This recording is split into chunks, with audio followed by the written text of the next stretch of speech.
But thank you for the Kanemayo primary crowd. I wish we had a whole day. The stories of transformation at the school has been phenomenal. We're having another book written soon, so we'll hear more of the stories in that book. But a few things happened when Rhyn and I were on this lone nut journey. We said to Hobbit, we said, this is fun. You should all do this. You should all go and, become a principal, partner to a principal.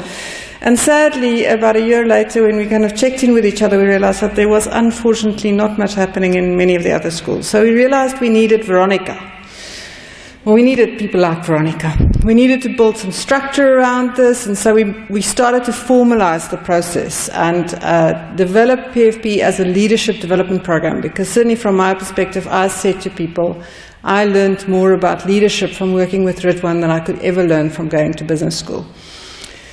So that first circle, we had a few more lone nuts, or few first followers. We had Veronica, who said, okay, I'll try and be this learning person. I don't quite know what you mean by this role, but we're going to try this out. And then Anne Brown was Nedbank Business Banking. She said, and we'll pay, which was quite a nice idea. And Fadil Nordin was the first paid for PFP. Unfortunately, he died a few years ago, so he's no longer with us. And this has happened on the 24th of February 2011. I think we just need to say, those people who were on that photograph, can you just stand, please? Because there are not many of them, but there are a few. Come on, where are they? And Andre Pretorius, you were there. There he was, not standing up. This is what first followers look like, if anybody wanted to know. It was that first group in 2011. Thank you, guys. So then, because of that, yes, a whole bunch of things happened. We started to launch circles all around the country, ended up in lots of Joburg, Pretoria, Hermanus, Bloemfontein, Durban. But in every single case, we realized that the learning process facilitators make all the difference. So the two learning process facilitators I specifically want to acknowledge as the first followers is Veronica Vantena. You're going to hear from her in a minute. And Meredy Etchen. Where's Meredy? I saw her. So that's Meredy. Meredy also, lots of people have wonderful stories about having been coached and supported by Meredy.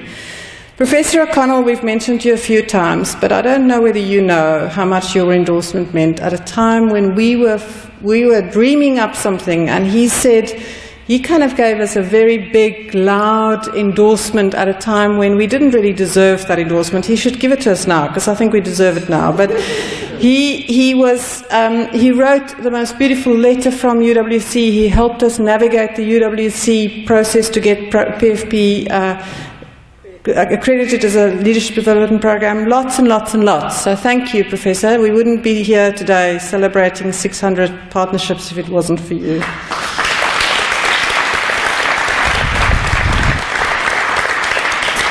A few more people. I just want to see Mrs. Chatia, where is she? Because I have not got you formally on the program, but we want to acknowledge you because you're another person who kind of from the sideline just kept saying, there's something going on here that's worth doing. And that made all the difference to us from the department's perspective.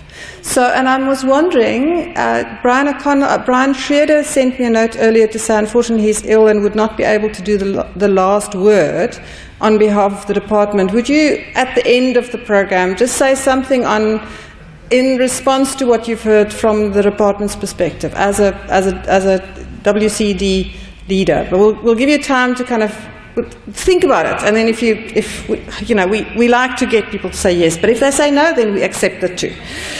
So a few other people that I just want to acknowledge. James Eckley, unfortunately, can't be here. Many of you remember James taking us on this journey. Melanie, you've heard and seen Melanie.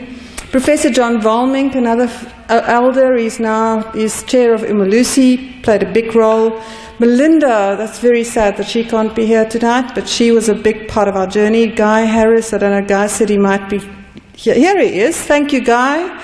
And then Irene Robenheimer, who has a nice, fun story. He thought he was going to fix education all by himself, and he was going to do it dreaming up some harebrained idea, as many of us do.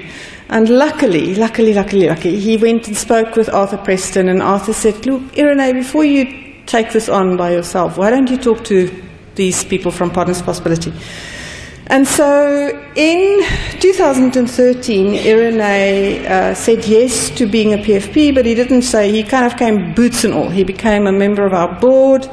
And I'm going to ask Rhyn to just also completely unplanned, right at the end, after Natalie's spoken, we just want to hear from you, from a board member, just acknowledging, last final acknowledgement for the evening, and you can do the call to action, because there needs to be a call to action right at the end.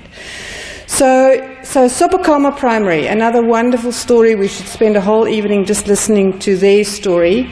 But this time we asked Rhyn and Sabelo whether we can do something more interesting than have them talk at us again.